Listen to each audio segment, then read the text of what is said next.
नमस्कार। Super India news TV में आपका स्वागत है। मैं हूं राजेश आर्य। आइए देखते हैं आज का विशेष समाचार। अंतरराष्ट्रीय प्रतिष्ठा गंवाता अमेरिका। विभाजनकारी राजनीति और ध्रुवीकरण से न केवल अमेरिकी लोकतंत्र को क्षति पहुंच रही है, बल्कि उसके वैश्विक वर्चस्व के समक्ष खतरे की घंटी भी बज रही है। अक्टूबर में जारी अपनी राष्ट्रीय सुरक्षा रणनीति में अमेरिकी राष्ट्रपति जो बाइडेन ने घरेलू स्तर पर लोकतंत्र को पहुंची क्षति की भरपाई करने का वादा किया था। हालांकि ऐसा होता नहीं दिख रहा। अमेरिकी इतिहास में पहली बार किसी पूर्व राष्ट्रपति पर अभियोग से यही लगता है कि पहले से ही कड़वाहट भरे ध्रुवीकरण वाले अमेरिका में यह खाई और चौड़ी होगी। राष्ट्रपति के रूप में राष्ट्रीय स्तर पर मेल मिलाप और देश को दिलासा दिलाने के बजाय बाइडेन अपने पूर्ववर्ती डोनाल्ड ट्रंप जितने ही विभाजनकारी सिद्ध हुए। दूसरी ओर अभियोग की परतें खुलने के बाद ट्रंप के खिलाफ मामला उम्मीद से कमजोर लगता है। यहां तक कि पार्टी में ट्रंप के प्रतिद्वंदी एवं आलोचक रहे मिट रोमानी जैसे नेताओं ने ट्रंप के विरुद्ध मामले को खारिज करते हुए उसे राजनीतिक एजेंडे से ओतप्रोत भी बताया। वहीं विधि विशेषज्ञों का मानना है कि राजनीतिक प्रतिद्वंदियों के पीछे पड़ना एक खतरनाक चलन स्थापित कर रहा है। उल्लेखनीय है कि ट्रंप के विरुद्ध मामला चलाने वाले डिस्ट्रिक्ट अटॉर्नी भी बाइडेन की पार्टी से जुड़े हैं। क्विनिपियाक यूनिवर्सिटी के पोल में 2/3 से अधिक अमेरिकियों ने माना कि देश में लोकतंत्र ध्वस्त हो रहा है। ट्रंप पर मुकदमे से न्यायिक प्रणाली को हथियार बनाए जाने की बात पुष्ट होकर एक विरूपित लोकतंत्र के रूप में अमेरिका की छवि को फिर से रेखांकित कर रही है। लोकतंत्र का मर्म तो यही है कि सत्ताधीश अपनी शक्ति का दुरुपयोग राजनीतिक प्रतिद्वंदियों के विरोध नहीं करेगा। इसके बावजूद लोकतंत्रों में न्यायिक तंत्र के दुरुपयोग से नेताओं पर मुकदमों के चर्चित मामलों का चलन बढ़ रहा है। ब्राजील के वर्तमान राष्ट्रपति लूला डा सिल्वा का मामला ही लें तो उन्हें 2017 में कथित भ्रष्टाचार के मामले में आरोप सिद्ध कर जेल में डाल दिया गया। वह सुप्रीम कोर्ट के उस फैसले तक जेल में ही रहे जिसमें ब्राजील की शीर्ष अदालत ने पाया कि लूला के खिलाफ मामले की सुनवाई करने वाले जज का रवैया पक्षपाती था। राष्ट्रपति बोल्सोनारो की सरकार में वह जज देश के कानून मंत्री भी बन गए, मगर लूला 2018 में जेल में न होते तो बोल्सोनारो का राष्ट्रपति बनना भी मुश्किल होता। वापस अमेरिका की बात करें तो बाइडेन जिस प्रकार अपने राजनीतिक प्रतिद्वंदी पर कानूनी शिकंजा कसने में लगे हैं, उससे अमेरिकी समाज में विभाजन और गहरा होने के साथ ही ध्रुवीकरण बढ़ेगा। इससे पहले अगस्त में कुछ गोपनीय दस्तावेज के लिए ट्रंप के आवास पर FBI ने छापा मारा था। विडंबना यह रही कि उपराष्ट्रपति रहने के दौरान वाले गोपनीय दस्तावेज बाइडेन के आवास से मिले।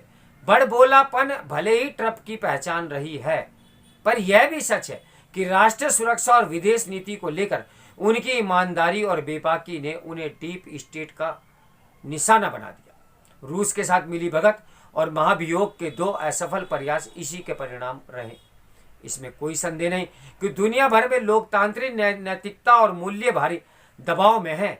लोकतांत्रिक देशों में राजनीतिक नेतृत्व की गुणवत्ता की कमी ध्रुवीकरण की राजनीति के उद्भार की मुख्य वजह है। नेता राष्ट्रीय मेल मिलाप की दिशा में प्रयास करने के बजाय विभाजनकारी राजनीति को हवा भी दे रहे हैं। इसमें मीडिया के कुछ हिस्से की भूमिका भी संदिग्ध है। एक गैलप सर्वे के अनुसार मीडिया पर अमेरिकी जनता का भरोसा घटकर केवल 36% रह गया है। ध्रुवीकरण केवल अमेरिका तक ही सीमित नहीं, दुनिया के तमाम हिस्सों में इसका बोलबाला दिखने लगा है। लोकतांत्रिक देशों में नेताओं पर जनता का भरोसा सबसे निचले स्तर पर पहुंच गया है। हालांकि अमेरिका में यह ध्रुवीकरण कुछ ज्यादा दिखता है, जहां एक अमेरिका 2 राष्ट्र की बातें अब होने लगी है। राजनीतिक ध्रुव के दोनों खेमों की ओर से जारी जहरीली बयानबाजी विभाजनकारी सिद्ध हो रही है। ये दलीय विभाजन विदेश नीति तक दिखता है, जहां अमेरिका जनमत सर्वे यही दिखाते हैं कि रूस को पीछे छोड़कर चीन अब अमेरिका का सबसे बड़ा शत्रु बन गया है। इसके बावजूद रिपब्लिकन्स की तुलना में डेमोक्रेट तबका रूस पर ही अटका हुआ है।